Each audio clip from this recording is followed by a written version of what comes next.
પણ જો કોઈ એક વખત સાંભળીને તો પછી એને ધ્યાન ધરવાની જરૂર નથી. જે બેહતા હશે એને ખબર હશે.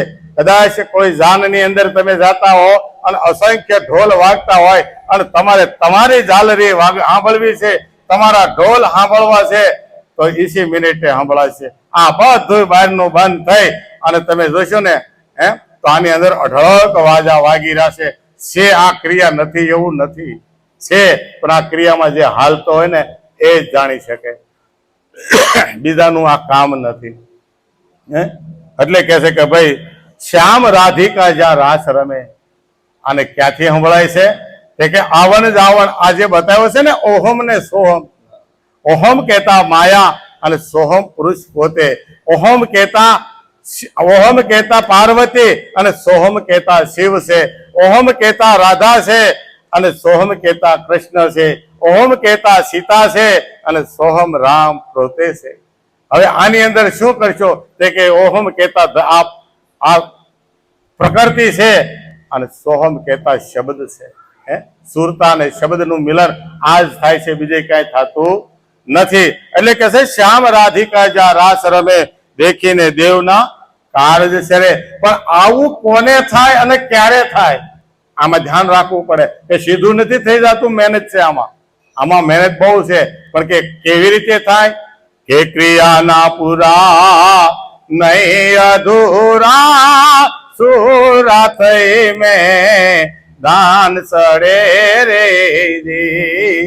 ક્રિયાના પૂરા નહીં અધૂરા સુરા થઈ મેં દાન સડે રે. દાસ દયાનંદ બ્રહ્માનંદ શરણે. દાસ દયાનંદ બ્રહ્માનંદ શરણે. ભવ સાગર એ તો સેજે તરે. એવા વસન વિવેકી સાધ સલુણા જેને દેખીને મારા ઘેણા કરે રે. શું કહે છે કે ક્રિયાના પૂરા નહીં અધૂરા. તો કે ક્રિયા કરવી કઈ તો કે સદગુરુના શરણે ગયા અને જે આપણને કર્મની ક્રિયા બતાવી છે, જે રેણી બતાવી છે ને એ રેણીએ હાલવાનું છે આપણે. અને જે આ રેણીએ હાલ્યા છે ને એને આ બધાય નાદ સંભળાય. બધી વસ્તુની ક્રિયા છે પણ એના કરતા પણ એક ક્રિયા લાલજી મહારાજે આગળ મૂકી છે. હા, એટલે આપણને શું થાય છે, હવે કઈ કરવાનું રહ્યું નહીં વાલા, બધું જ કરવાનું બાકી છે. પેલા તું આ કરી જોઈશ ને તો એ તને સહજનું જ્ઞાન હાચું લાગશે.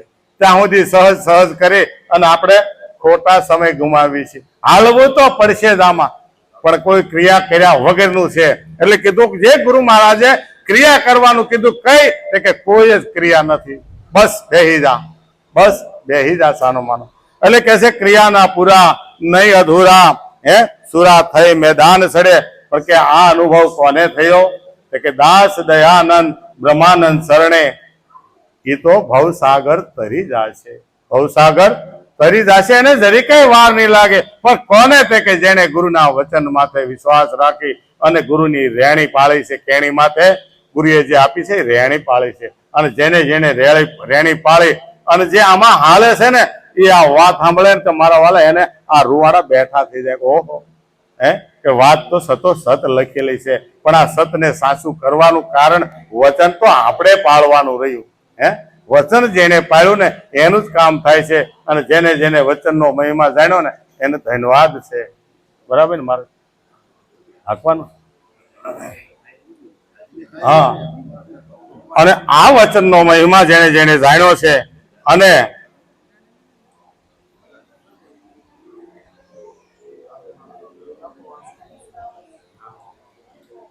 પછી આપણે જો કાંઈ આપણને જ્ઞાન થાય.